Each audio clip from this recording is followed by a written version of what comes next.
Em nome da teleconferência Grande Diretor Divino, apresentamos agora os princípios da abundância criativa, segundo o livro escrito por Elizabeth Clare Prophet, chamado Abundância Criativa. Vamos definir então o que é abundância criativa. É a capacidade pessoal de agradecer por tudo que acontece de positivo e ou negativo em nossas vidas e no coletivo, seja situações de calamidades e de karma pessoal e coletivo. Se as coisas não andam bem, mesmo assim, deve-se dar graças a Deus, pois você tem a oportunidade de reconhecer o que não está bem, mudar, trocar de atitude e de vibração para que haja progresso espiritual, com a lição que lhe foi apresentada. A Terra é uma escola de aprendizagem. A cada lição aprendemos e nos graduamos para a próxima lição ou para o próximo aprendizado. Quando o episódio negativo se repete por várias vezes em nossas vidas, devemos olhar para a nossa psicologia e entendermos o que ainda precisa ser melhorado e por que persiste esta situação de negatividade ou de repetição de forma não agradável. Devemos agradecer a situação, a pessoa que te entregou este fardo de energia desequilibrada e logo dar-se conta da situação e não ficar com essa energia negativa, transmutando-a com teus pensamentos, atitudes e a transmutação com a chama violeta. Não espere a vitória plena das dificuldades para ser feliz. Dar graças a todos os momentos com alegria. Acabar o dia e dar graças por tudo o que aconteceu no dia é a chave para a vitória da alma e da abundância. Mas quais as atitudes que devemos praticar diariamente para avançarmos no progresso da abundância criativa? Primeiro deles, perdoar-se de todas as atitudes, pensamentos e emoções desqualificadas que produziu nesta vida e melhorar a psicologia que gerou a energia desqualificada. Pedir perdão a Deus e estar disposto a corrigir o erro. Solicitar que seja retirado a causa, efeito e registro e lembrança de erros de outras vidas por meio de chamados e decretos específicos. Quando essa emoção e ou a resolução do problema está difícil de ser solucionado, fazer o decreto 0.10, decreto do conta até 9 por Cusco. Eu sou a luz do coração, também deve ser feito. Para manter o ciclo da abundância financeira, evite ficar devendo dinheiro. Pague todas as suas dívidas, negocie as dívidas, mas não deixe de pagar. Te desfaz de um bem, por exemplo, material, para pagar uma dívida e não deixando-a ser contínua na sua vida. Reconhece-te como digno do perdão de Deus. Outro fator que devemos observar é o controle da ansiedade. Para trabalhar a ansiedade e medos, devemos usar as cores da chama violeta e da chama verde. A cor violeta, já sabemos que transmuta as causas, efeito, registro e lembrança de energias desqualificadas. Porém, a chama verde vai curar e trazer abundância de pensamentos positivos e melhorar os recursos financeiros e ajudar a curar a tua alma. Mas, se somos a imagem e semelhança de Deus, nossa alma está destinada a ser um espelho gigantesco de Deus. Mas, para que isso aconteça, precisamos manter a alma limpa e seguir a ética espiritual e os exemplos deixados pelo Filho de Deus. Saint-Germain nos deixa um ensinamento neste livro para que possamos abandonar a ansiedade. E ele fala que a ansiedade é o maior freio para precipitar e manifestar no físico o que necessitamos. Quando abrigamos dúvidas e medos, não podemos receber o reino de Deus na sua abundância plena. O medo destrói um sem número de possibilidades positivas que poderiam estar chegando até nós. Quando em algum âmbito de nossas vidas alojamos o medo, negamos o poder das vibrações criativas que fluem do universo de Deus para nós. A ansiedade é duvidar de que nosso Criador pode prover o que precisamos. Deus coloca um manancial ilimitado de energia e que temos acesso a ela diariamente. Para isso, devemos evitar que os bloqueios de ansiedade e medo em nosso mental atrapalhem o nosso trabalho com Deus.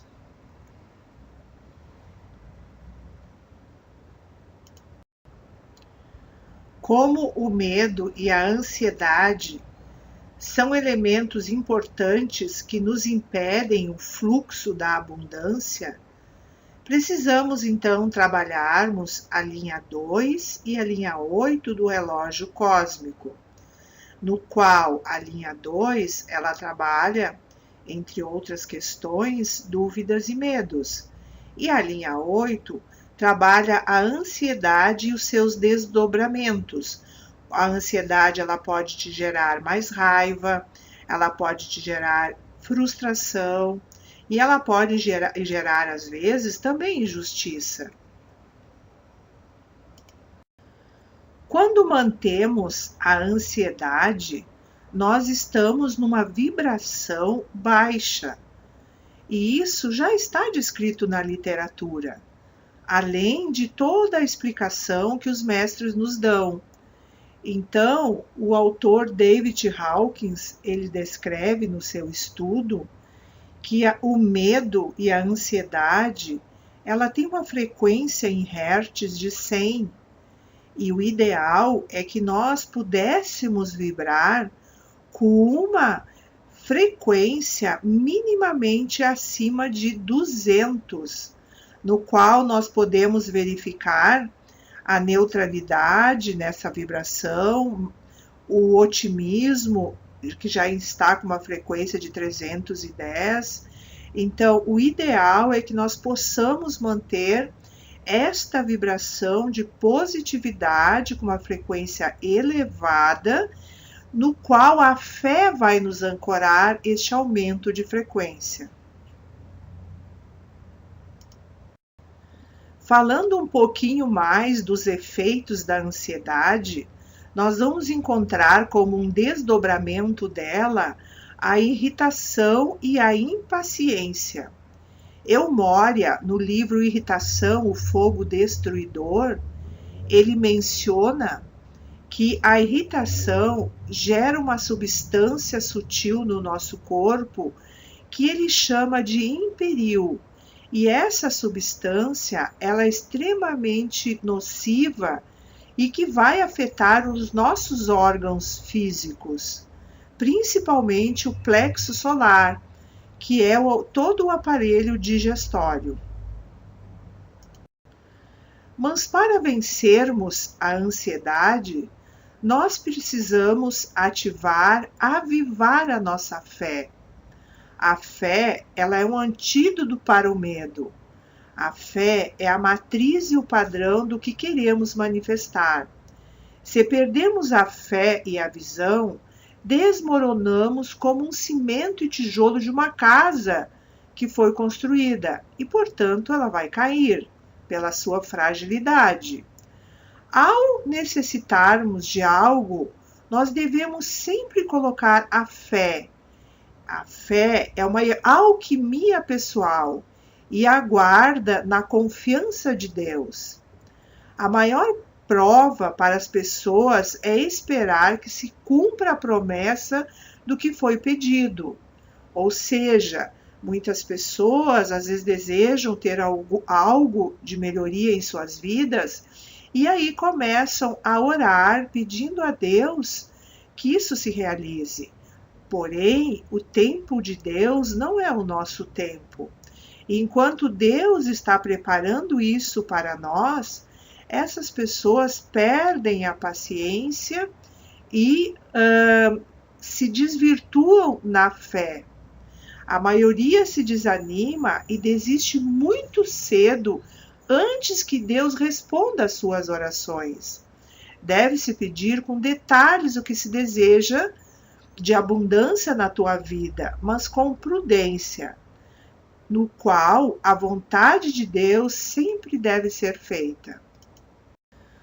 Ao decretarmos ou nos nossos momentos de oração, nós podemos usar junto a visualização daquilo que desejamos ou da abundância que precisamos, do tipo de abundância que precisamos para nossas vidas. Sempre deveríamos iniciar o pedido de nossos desejos de abundância, crendo inicialmente e em seguida visualizando o desejo acontecendo repetidas vezes. Nas orações e meditações, visualizar a cena já acontecendo, o resultado desejado e com todos os seus detalhes desse resultado. Quanto mais centrado, concentrado e criativo se encontres neste momento, melhores serão os seus resultados. A abundância também é consequência da prática da ciência do conceito imaculado. Mãe Maria também explica que praticar o conceito imaculado significa ter na mente a visão mais elevada da pureza de nós e dos demais. A ideia perfeita sobre alguma pessoa, no qual com o tempo se converte em um ímã que atrai as energias criativas do espírito ao nosso ser, para manifestar o padrão divino na Terra. Nossa Senhora afirma que quando mantemos nossos pensamentos fixos na imagem do grande ser espiritual que somos, essa imagem repele tudo que se opõe à manifestação da nossa realidade. Para trabalharmos o fluxo da abundância em nossas vidas, precisamos de uma constante reflexão. Então, nós podemos fazer as seguintes perguntas: que imagem eu tenho de mim mesmo? Enxerga somente teus defeitos e debilidades ou a beleza de teu coração? Enxergas a ti mesmo como te imaginas que os demais creem que és, ou te consideras uma alma e um espírito com amplo potencial? Valorizas as opiniões dos outros sobre você? É primordial, então, que andes com a imagem não somente de quem és agora, mas sim do teu eu divino, que é o reflexo de Deus. Existe uma parte em nós que é a criança interior e que foi ferida muitas vezes, na qual não permite que hoje haja valorização pessoal e tende a menosprezar a chama espiritual que está dentro de si. Nós temos um recurso dentro dos conhecimentos dos mestres ascensos, entre tantos, que é a prática do rosário. Ainda dentro da ideia do conceito imaculado, ter um conceito imaculado de si mesmo ou de qualquer pessoa que conheces é uma ciência espiritual capaz de transformar tua vida e tuas relações. É o verdadeiro significado de ser um guardião de teu irmão. Aqui nós podemos mencionar a questão do egoísmo. Então, para que a abundância apareça em nossas vidas, eu preciso também cuidar do outro, de uma forma contínua nas relações. O fluxo da abundância também está atrelado à limpeza que você faz do teu subconsciente. Muitas pessoas praticam de maneira correta as chaves da abundância, porém não obtêm os resultados que deseja. Chegam às vezes muito perto de uma abundância, por exemplo, financeira, mas tem um muro que as impede de crescer. Mas qual é a causa? Porque não foi limpado o subconsciente e nem convidaram a Deus para fazer parte de seus planos. Mas o pior é que manifestam a negatividade de que foram fracassados, e o subconsciente se convence disso. Nos ensinamentos dos mestres ascensos, nós podemos mencionar 4 mentes. Essas mentes, elas trabalham de uma forma sinérgica. Então, nós temos a mente supraconsciente, que é a mais iluminada. Nós temos a mente consciente, inconsciente e subconsciente. Quando o teu subconsciente ele está carregado de medos, de traumas, de fobia, de compulsões e de crenças limitantes, ele impede que você consiga atingir a abundância necessária daquilo que o teu consciente está solicitando. Então, nós precisamos ter consciência disso, desta dificuldade do nosso subconsciente e trabalhar a nossa psicologia, nossas crenças e a nossa espiritualidade. Continuando um pouquinho mais sobre o subconsciente, ele é como uma gravadora. Cada impressão que temos absorvido em nossas vidas presentes ou passadas, de bom ou de ruim, ou seja, tudo aquilo que vivemos, ele grava.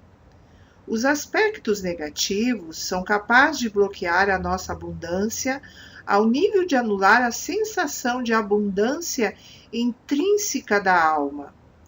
O subconsciente, além de gravar todas as impressões, fica repetindo várias vezes como um filme, fortificando a crença positiva, no qual vai te trazer ainda mais abundância e fazendo você avançar ainda mais nos teus propósitos de vida, ou a negativa, bloqueando então o fluxo da energia. Mas qual a solução para isso? É repetir constantemente. Você vai fazer uma reprogramação mental, com mensagens positivas contrárias daquilo que você precisa melhorar. Deixamos algumas como exemplo. Se você tiver falta de dinheiro, faça uma reprogramação mental dizendo constantemente para você, para o teu subconsciente, para o teu mental: eu sou próspera, eu sou rica, eu sou abundante financeiramente, eu sou abundante de ideias que vão fazer eu resolver os desafios que eu tenho diante dessa situação. Mas para melhorarmos esta causa, efeito, registro e lembrança desses traumas negativos que o nosso subconsciente adquiriu ao longo da nossa jornada da vida, nós temos o recurso da chama violeta. Então, ao fazer a chama violeta, peça ao teu eu superior que dirija a chama violeta para os teus pensamentos, atos e palavras concretas que produzem essas gravações negativas em tua mente consciente, supraconsciente, inconsciente e subconsciente. Visualiza a chama violeta consumindo causa, efeito, registro e lembrança desses pensamentos negativos. Para o avanço da senda com os mestres, é necessário um trabalho espiritual e psicológico associado. Para finalizarmos, podemos dizer que quando deixamos os níveis da nossa mente no controle da nossa presença do Eu Sou e do Santo Cristo pessoal, em conjunto com o trabalho espiritual e psicológico contínuo da tua vida, produziremos somente o bem, conforme a vontade de Deus. E com este fluxo de energia, nós então ancoramos com mais facilidade a abundância plena em nossas vidas. Mas, para isso, precisamos ter confiança no tempo de Deus.